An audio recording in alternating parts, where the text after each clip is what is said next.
السلام علیکم مرګرو.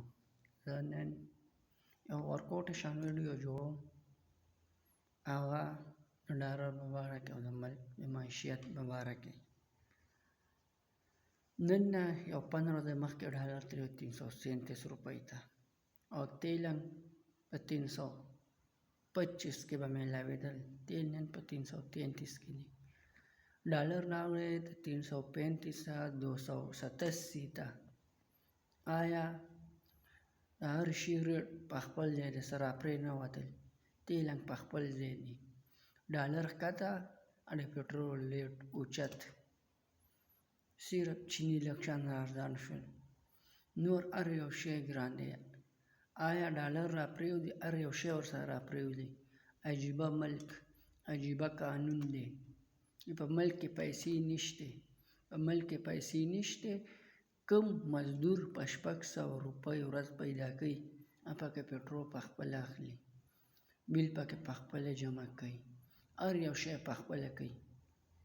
کم ایم پی ای، کم ایم این ای، کم منیسټر، کم سینیټر، کم وزیر اعظم، کم وزیر اعلی، کم وزیر داخله، کم داسې لوی لوی سامي دي 8 9 10 لکه میاش اخلي. هغه ته تیل پرې، بجلی پرې، پروټوکول پرې، د بچو سکول پرې.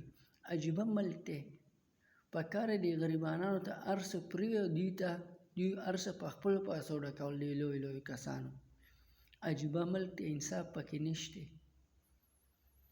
نه ووټ چاله ورکوم نه به ورکو کومې پورې. دا مهنګایي هر څه ختم شوي نه. الیکشن ضروري نه دی. مهنګایي هر څه ختم شي بیا الیکشن وکړي. تاسو وایئ په ملک کې پیسې نشته، الیکشن په څه کوئ؟ آرمي چیف سره د خدای ښه وکړي، هغه کوم اډر جاري کړی و هغې سره هر څه راپرېوتل. پکار ده پټرول هم راتاو شي که نه، هر یو شی را ارزان کوي، بس کوي. دې ملک به کېږي اخر څه؟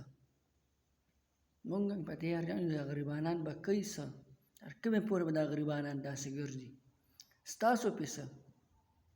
تاسو 5 ارب ډالر راوړئ، 2 ارب ډالر په خپل منځ کې تقسیم کړئ، نور په ملک کې کېږي او اټکټ بیا د غریبانانو په ټیکسونو وباسئ او ټیکس هم په خپل جیب کې اچوئ. داسې ملک ته به ته څه ووایې؟ داسې ملک په څه ترقي وکړي؟ غریبانان پکې تباه شول، برباد شول. په مالدار سړي باندې څه اثر پرېوځي؟ په سرمایه دار باندې څه اثر پرېوځي؟ غریبانان پکې تباه شول. والسلام.